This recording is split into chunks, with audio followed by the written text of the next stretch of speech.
Okay, good. Okay, everyone. So today I'm going to be talking about building and developing the relationship with our patient, our client, whoever he may be, an elder person or perhaps not.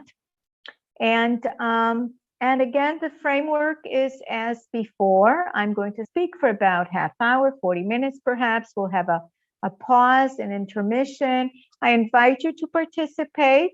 If you care to feel safe enough to share with us your experiences, your questions, your response. It's sharing with each other, and we all learn from each other. And we're here to care for the caregiver, and also to allow you to interact and get to know each other and be a support group for one another in the time, that will ahead of us for everyone. So please engage with us. Okay, so developing the relationship with our patient. What is that all about? So building and developing relationships includes several elements: creating good communication, coordination of expectations, building trust, creating the caregiving alliance, taking into account social and cultural components. Okay, so let's see what each one of these steps is all about. First, we want to talk about creating good communication. So I think that universally, we all have, personality types and the ways that we interact with each other, not necessarily in job-oriented situations, but in life in general. And we tend to think about different types of communication that, is personality probably and maybe culturally linked. And I'm going to talk about 4 different types of personality and communication types that you will identify. And we will think about the positive and negative aspects of each one of these communication styles. So every person has a unique communication style, a way in which they interact and exchange information with others. There are 4 basic communication styles that we're going to talk about: the passive, the aggressive, the passive-aggressive, and the assertive. It's important to understand each communication style and why individuals use them. For example, the assertive communication style has been found to be most effective because it incorporates the best aspects of all the other styles. Can everyone please shut their mic off so that we don't hear the background noise? Thank you. When we break down these 4 styles, we'll better understand the characteristics of each style, starting perhaps standard phrases and what makes them unique.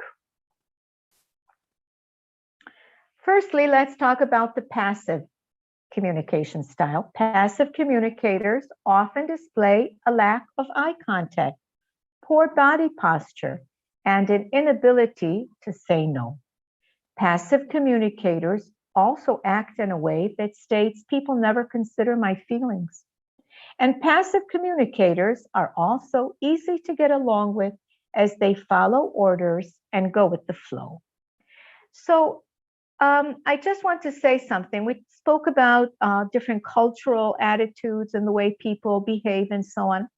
I want you to know that if you're a passive communicator, it's very difficult to know what you're thinking, what you're feeling, and very often it may be misinterpreted and even taken advantage of. And perhaps if someone says something and you feel maybe overwhelmed or intimidated, and you don't look a person in the eye and you don't respond, to what it is that he's saying, it may be misinterpreted for agreeing. Perhaps you don't agree, and so on and so forth. So being a passive communicator is very often a very dysfunctional way to communicate. because in some cultures, it may be considered polite, it may be considered, respectful, not to look a person in the eye and not to respond when someone is saying something or asking something. But I must emphasize that here in Israel, you have to look a person in the eye in order to make sure you understood what it is they need or want or are saying to you, and to respond directly, okay? So being a passive communicator, if you are, makes it difficult to communicate with you. And if you encounter someone in the family that you're going to be working with, or your employer himself is very passive, not looking you in the eye, not communicating directly, makes it very difficult to care for them, obviously. Okay, another communication style is the aggressive type. The aggressive communication style is emphasized by speaking in a loud, demanding voice, maintaining intense eye contact, and dominating or controlling others by blaming, intimidating, criticizing, threatening, or attacking them, among other traits. This obviously is also a very dysfunctional way to communicate, because people don't even hear what you're saying. They're just responding to the manner in which you're saying. And if you're saying it in an aggressive, domineering, and threatening, controlling way, obviously, then automatically they're responding to the song and not to the words.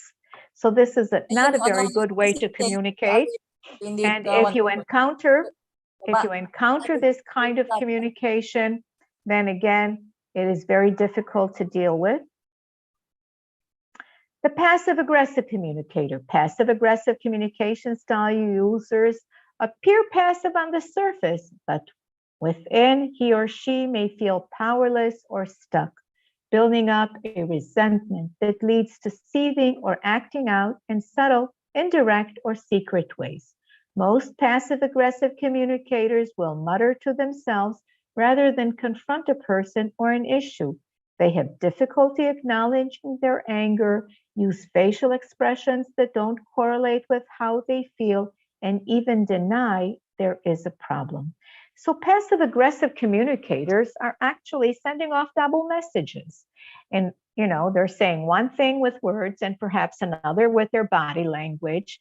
And so it's very difficult to understand what it is they want, what they need, and what they're feeling.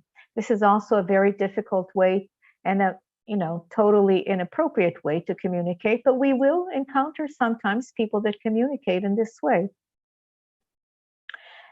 The best way to communicate is to be an assertive communicator. Assertive communicators can express their own needs, ideas, desires, feelings, while also considering the needs of others.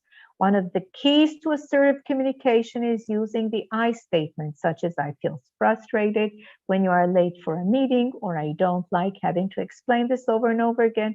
It indicates ownership of feelings and behaviors without blaming the other person, okay?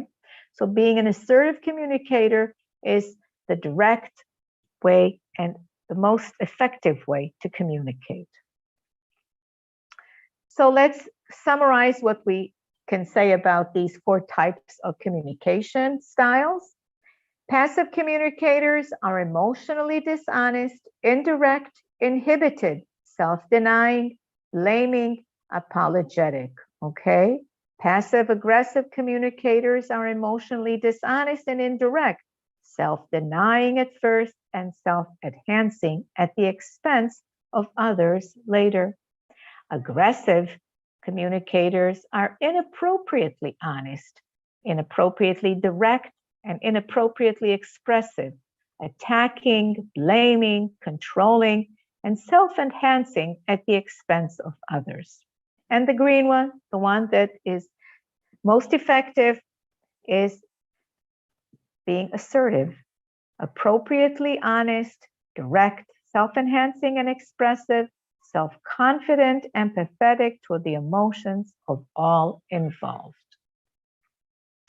Tools for effective communication. Understanding how others communicate can be key to getting your message across to them. In order to develop effective communication style, here are a few tips to keep in mind. Take ownership. Use the I statement. We continue to emphasize that. Very important that you say what you mean and what you think and what you feel, right? Maintain eye contact. Also very important. Look a person in the eye and gently speak to them. Voice your needs and desires confidently. And don't forget to smile. It makes the whole interaction a whole different kind of a feeling, and right? Opens up all the doors. And we all like to think that the eyes are the windows to our heart. So got to smile and look a person in the eye. How to deal with aggressive behavior and language. Some important tips. Okay, dealing with aggressive people is always difficult. Okay, very, very difficult. And so this YouTube presentation perhaps can give you some tips if you encounter that kind of a communicator in your employer or perhaps someone else in his family or in the vicinity. The next thing we want to talk about is nonverbal communication. And we all know how important that is in our everyday interaction with people, right? No matter what situation, what circles of life we encounter them, right? So along with the 4 communication styles, there's also the nonverbal communication. Nonverbal communication is a way in which people can transfer information between them without the use of words from the spoken, written, or sign language. Nonverbal communication is expressed in facial expressions, body language, clasped hands, indicate closure, tone of voice, physical gestures, standing, and touching. This is, I want to talk a little bit more about nonverbal communication because basically, I'm assuming that most of the families that you're going to be working with, English is not their first language, and English is not your first language. And so there's already a screen, of some sort between you and your employer and his family. And you're going to have to use all of your imagination and all of your acting abilities and all of your observation in order to understand what is going on around you and in order to communicate what you need to do. So nonverbal communication is all about the other senses, right? Okay, very important to try to understand what a person is feeling by his posture, by your posture, facial expressions, hands. Very important to also know how to, how should I say it? How to, not to manipulate in a positive way your employer's moods and comfort zone and so on by finding out very early. Does he like to be touched? He doesn't like to be touched. Do you need to talk to him in a gentle voice or in a stern voice or in a loud voice? Do you need to, use different kind of lighting in the situation, strong light, soft light, music, what sounds, what smells, all of those different aspects of our life influence us in so many ways. And if you learn how to use all of those aspects of communication, then you will be that much more ahead and will have an enormous amount of tools in your toolbox as a professional caregiver. Okay. Tools for effective communication.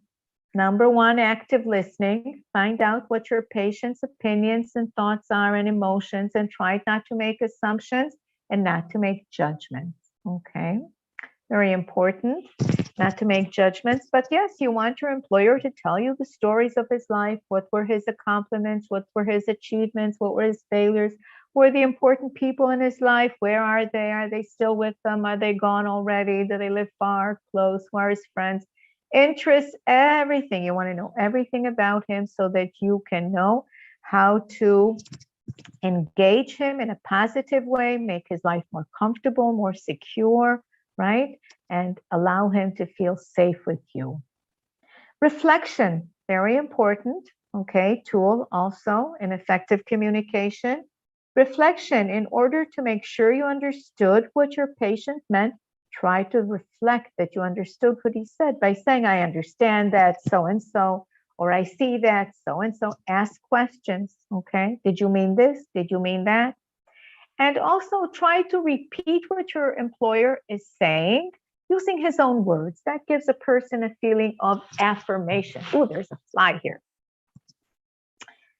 Okay, empathy, big word, empathy. Try to empathize to your patient, even if you don't agree with them, okay? And again, the I message. When you talk about your opinion, use the word I, right? It's not an absolute truth. It's what you understand, what you feel. And of course, in order to empathize with someone, you must know what is in their heart and mind, and perhaps you can know about their physical, are they in pain, are they in stress or whatever. But psychologically and emotionally, if you want to empathize, then you must take the time and make the effort to really know your employer and his family and what has come to pass in their life. Tools for effective communication. What else do we have? Patience, 5 stars next to patience. Be very patient with your patient and his family. This situation is new to them too, and it takes time to get to know each other. Be tolerant. Even if you don't agree with your patient, try to respect his opinion. It's okay to disagree and to make conversation about it, but try to be tolerant. And of course, nonverbal communication. When talking to a patient, maintain eye contact. Try to speak at eye level, not above them. Relax your speech, calm your tone of speech. Okay. I want to say a few more things about eye level. Firstly, I'm assuming that most of your employers will be, either laying down or sitting down, perhaps sometimes standing. But when you're caring for them, it's very important that you put yourself at their eye level. If they're sitting, you sit. If they're standing, you stand, right? It's very uncomfortable and very offensive to feed someone or dress someone when they are, sitting and, you're hovering over them. And of course, the other level of the meaning, to talk above someone is not to talk down to them, not to talk disrespectfully, not to be overbearing, not to, ignore their needs and the opportunity to give them, to make decisions and so on. So we, sometimes we tend to think mistakenly that, oh, they're just like children because perhaps some of their faculties have been impaired, perhaps in motion or, in speech and hearing and so on, and vision has been impaired. But no, they're still adults, they're elders, and they've been where you are, and they've had all of those emotional and psychological experiences that, perhaps has made them a bigger person in spite of their disabilities. So yes, always be respectful and not to talk down. And of course, we want to talk about maintaining eye level. And yeah, I said that. Okay, tolerance. Yes, I wanted to say something about tolerance. Hey, everybody has misconceptions and prejudices. Sometimes we're aware of them, sometimes we're not. What Christians are like, what Jews are like, what old people are, and so on. So, there's a fly coming into my mouth. Sorry, guys. So yes, we have to be tolerant, and we have to be very patient with ourselves. Okay, and when you know a person, then all of that dissipates. So I invite you all, what is your communication style? What, in your opinion, is the best communication style? What can you do if your patient has a communication style that is difficult to handle? Which concern do you have about your own patient's communication? And do they speak a language that you can, relate to? Do you need to learn one language now or two? I invite you to comment and ask questions.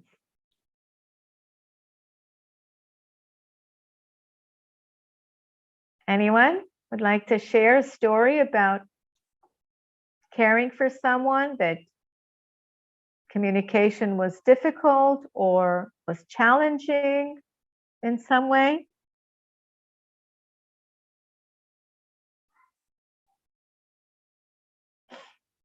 Anat, are you with us? Yes, I'm here with you, and I'd like to ask, ladies, would you mind please open your cameras? All we can see is black screen. So we can see all. We can see each other. Yes.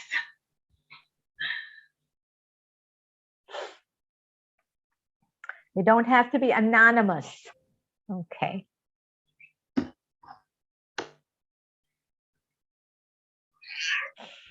Anyone brave enough today to share something?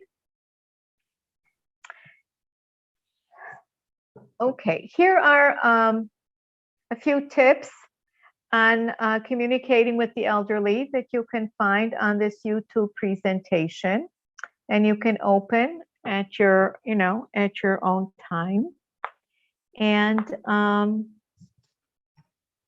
again, I invite you to participate, share a story. Has anyone cared in the past for someone that didn't speak a language that they could, communicate in easily, perhaps abroad? Anat, you're on mute. Okay, can you please go back to the slide for the questions? Sure.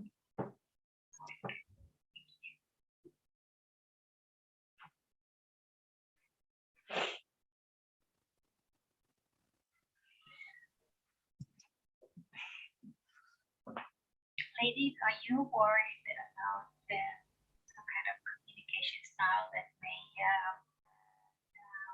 you may face during your stay here with your employer? I know you spoke already with colleagues, with other caregivers. I'm sure you heard about their difficulties. You have some obstacles. Are you worried about something?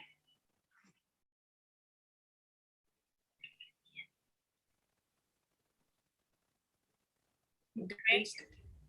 Yes. I took care of 3 little boys. Their ages, I nannied them for 2.5 years. Their ages, when I came in, they're age 7, 3, and 2. So imagine that if you're not assertive with them and have to eye contact whenever you have to speak with them, they're really energetic and disorganized.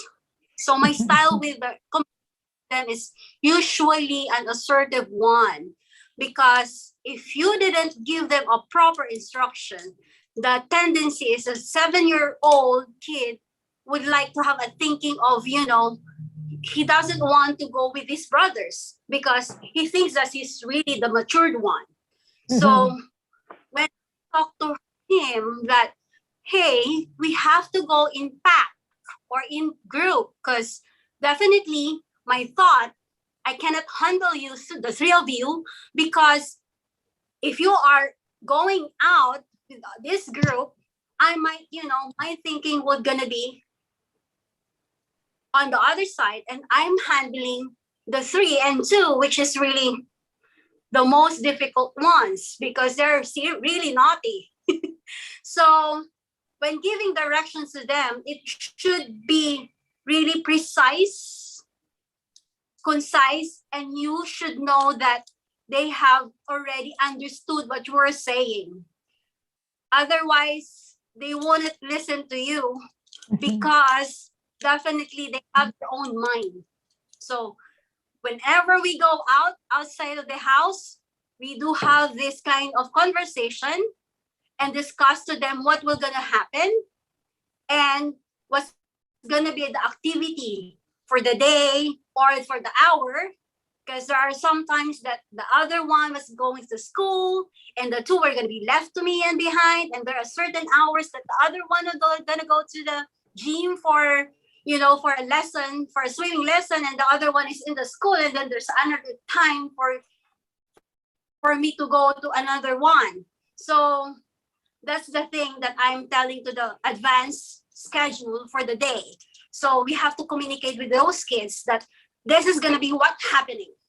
So precise and effectively, you have to tell them this is going to do. I will not hear anything, but you have to go to this schedule. Whatever changes of your schedule, because they do have friends, they want to meet their friends. They have to communicate with me. They have to go back with me and tell me, okay, if I'm okay with them, with our schedule. So that's it. So whenever we do have a schedule like that, we have to discuss precisely what's going to happen, and that's it. So they knew. And if I'm upset with them because they changed the schedule by themselves, I will definitely inform their parents that your son is really not hearing me. I have to discuss with you because this is what happened. And the parents should agree with me, because definitely if there's a danger, definitely I'll be the responsible person on that time, because the parents are working, both of them are working. So that's it. That's my experience. Grace, is that your name? Grace or Amone? Yes, ma'am. Yes, ma'am. Okay. Well, first of all, thank you for sharing that experience with us. So I Yes. already am very impressed with your ability to be very assertive and to handle difficult situations. Multitasking, so to speak, is probably something that you're familiar with. And taking care of 3 children is obviously a big job, very challenging. And you also mentioned that it was very important that you had the family support and all the situations that you had to be assertive. And that's also very important to know that you have, the support of the family that you're working for. Thank you for sharing that. I don't know who you're going to be caring for here in Israel, children or adults? It's an adult, mom. Is 93 years old. It's man. A man. Okay. Even, and where do they live? It's here in Tel Aviv, in Holon. Okay. And do you know why they chose a woman to care for him and not a man? I don't have any. Maybe because of the recorded interview, because I took care of my father who had a cancer, died in cancer. So maybe because of that. Because the one that I'm taking care of has a mobility problem and a depressive one. He has a advanced dementia, which is depressive. And what was it? And he's taking care of, he's wearing a absorbent products, and he's using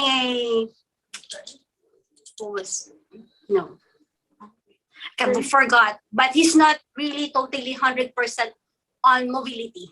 Okay, I need to assist him.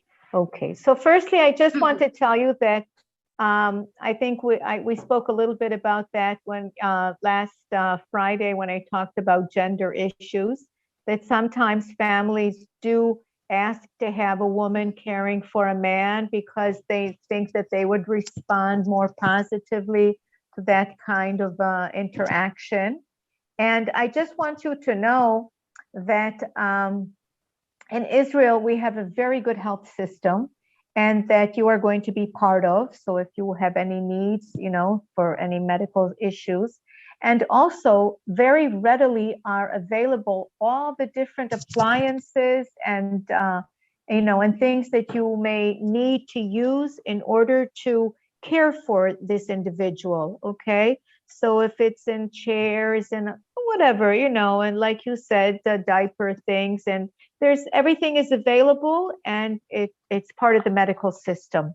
So if you already have, you know, some kind of experience in caring for disabled elderly people, like you mentioned, for your grandfather or so on, and you know that you will need certain appliances or, you know, whatever to make your work easier, then you must, you know to ask for it, and that'll be just fine.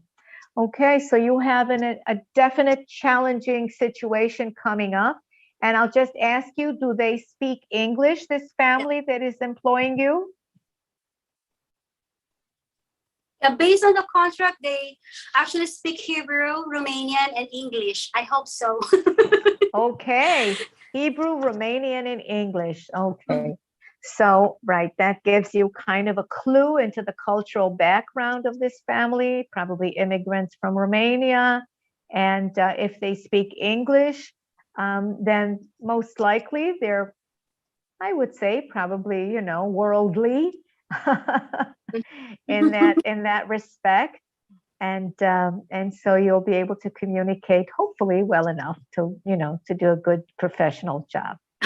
Thank you, ma'am. Hoping Good luck to. to you. Good luck to you. Does anyone else have any questions or concerns about, you know, what's waiting for them, or like to share an experience in their past?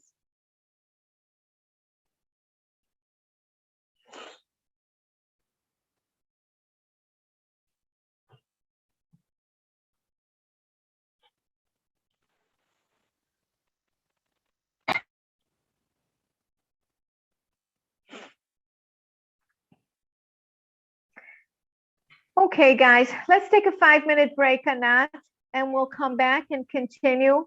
Okay,